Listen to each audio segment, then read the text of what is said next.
சிவலிங்கத்தை மிதித்த இந்த பக்தர் யார்? இது ஆந்திராவில் உள்ள ஸ்ரீ காளஹஸ்தியின் கதை. அங்கு தின்னா என்ற வேட்டைக்காரர் பக்தி விதிகளையும் விதிமுறைகளையும் கற்பித்தார். தின்னா அப்பாவி, வேதங்களை பற்றிய அறிவு இல்லாதவர். ஆனால் ஒரு நாள் காட்டில் ஒரு சிவலிங்கத்தை கண்டதும் அது தனது கடவுள் என்று நம்பினார். அது பசியாகவும் தனியாகவும் இருந்தது. தின்னா உடனடியாக சிவனை தனது கடவுளாக ஏற்றுக்கொண்டார். அவர் நாள் முழுவதும் காட்டில் வேட்டையாடுவார். வேட்டையிலிருந்து திரும்பிய பிறகு இரவின் இருட்டில் சிவலிங்கத்திற்கு வருவார். தின்னாவின் பக்தி தனித்துவமானது.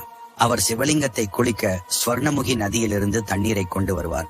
மேலும் அவர் வேட்டையாடக்கூடிய சிறந்த இறைச்சியை உணவுக்காக வழங்குவார். கோயில் பூசாரிகள் அதிகாலையில் வந்து சிவலிங்கத்தின் மீது கிடக்கும் இறைச்சி துண்டுகளையும் எஞ்சியவற்றையும் கண்டுபிடிப்பார்கள். கண்ணப்பாவின் புனிதமற்ற வழிபாட்டால் பூசாரிகள் மிகவும் வருத்தமடைந்து கோவிலை மீண்டும் மீண்டும் சுத்தம் செய்தனர். ஒரு இரவு சிவபெருமான் பூசாரியின் கனவில் தோன்றி, கவலைப்படாதே, மறைந்திரு, நாளை இந்த பக்தரின் உண்மையான பக்தியை நான் உனக்கு காட்டுகிறேன் என்று கூறினார். மறுநாள் இரவு பூசாரிகள் ரகசியமாக பார்த்தனர். கண்ணப்பனும் அவ்வாறே வழிபட வந்தான். திடீரென்று சிவலிங்கத்தின் வலது கண்ணில் இருந்து இரத்தம் வரத் தொடங்கியது. பீதியடைந்த அவர் மூலிகைகளை பயன்படுத்தினார். ஆனால் இரத்தம் நிற்கவில்லை. இறுதியாக படிப்பறிவில்லாத பக்தர் ஒரே ஒரு வழியை கண்டுபிடித்தார். கண்ணுக்கு ஒரு கண். அவர் தனது அம்பை எடுத்து தனது வலது கண்ணை எடுத்து சிவலிங்கத்தின் மீது வைத்தார். அதிசயமாக இரத்தம் உடனடியாக நின்றது. ஆனால் மீண்டும் சிவலிங்கத்தின் இடது கண்ணில் ரத்தம் வரத் தொடங்கியது. தனது மற்றொரு கண்ணை தியாகம் செய்ய வேண்டியிருக்கும் என்பதை கண்ணப்பா உணர்ந்தார். இருப்பினும் மற்றொரு கண்ணை அகற்றிய பிறகு கண்ணை எங்கே வைப்பது என்று நான் பார்ப்பேன் என்று நினைத்தார். தனது மற்றொரு கண்ணை அகற்றுவதற்கு முன்